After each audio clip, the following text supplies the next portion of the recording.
السلام عليكم ومرحبا بكم. معكم فتيحة البيضاوي. اليوم غنشارك معكم الحرشة المغربية بالطريقة المعتمدة.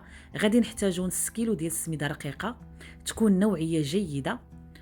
كذلك غادي نحتاجو 3 ديال الملاعق ديال السكر الخشن ولا السنيدة. غادي نضيفها على السميدة رقيقة ديالي، وغادي نضيف ملعقة صغيرة ديال الملح. كذلك عندي 70 سنتيلتر ديال الزيت، يكون نباتي او لا يمكن لكم تخلطوه بزيت الزيتون. غادي ناخذ الفوي وغادي نبدا نطرب على هذا الشكل هذا حتى يتجانسوا ليا العناصر كامله. خاص ضروري اما تبسبسوها بايديكم او لا تستخدموا هذا الفوي هذا. من الاحسن طريقه عمليه هكذا كتلبس لكم كاع ديك السميده رقيقه مع الزيت. وهذا هو السر ديالها، خاصها ضروري تلبس لينا بالزيت باش كتجي ما كتجيش مدقسه وكتجي زوينه، كتجي حتى المذاق ديال من برا مقرمش.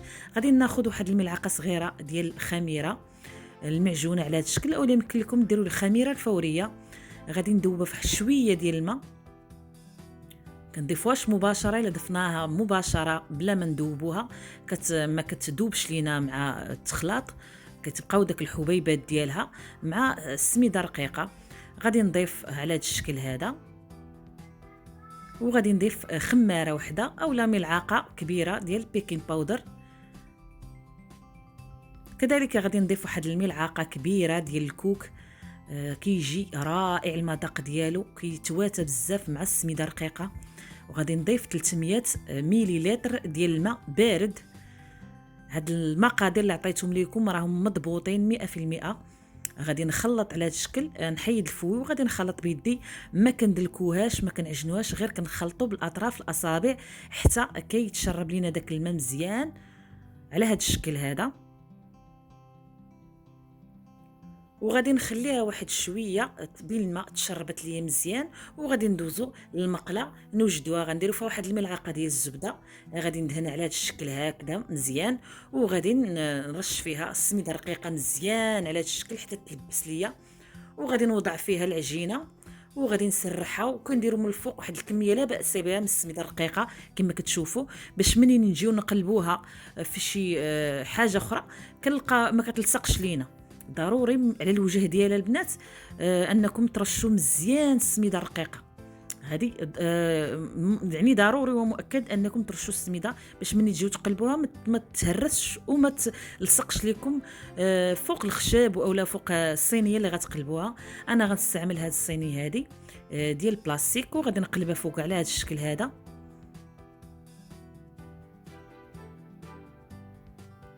كتجي محمره وزوينه، وغادي نقلبها على هذا الشكل. كنقلبوها غير بشويه باش ما تهرسش معنا، وراه كتجي ناجحه ما كتهرس ما والو، غير تبعوا الخطوات.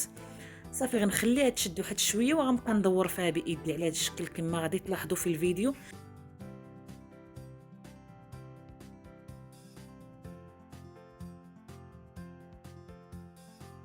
هذا هو الشكل النهائي ديال الحرشه. صدقوني كتجي لذيذه بزاف، مقرمشه من برا وكتجي رائعه رائعه. المذاق ديالها حسن من اللي كتباع في الزنقه، وسهله وناجحه 100%.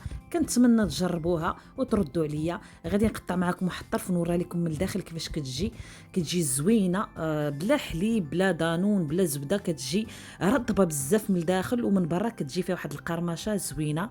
كنتمنى يلقاكم هذا الفيديو وانتم في تمام الصحه. استودعكم الله والى اللقاء في فيديو قادم إن شاء الله.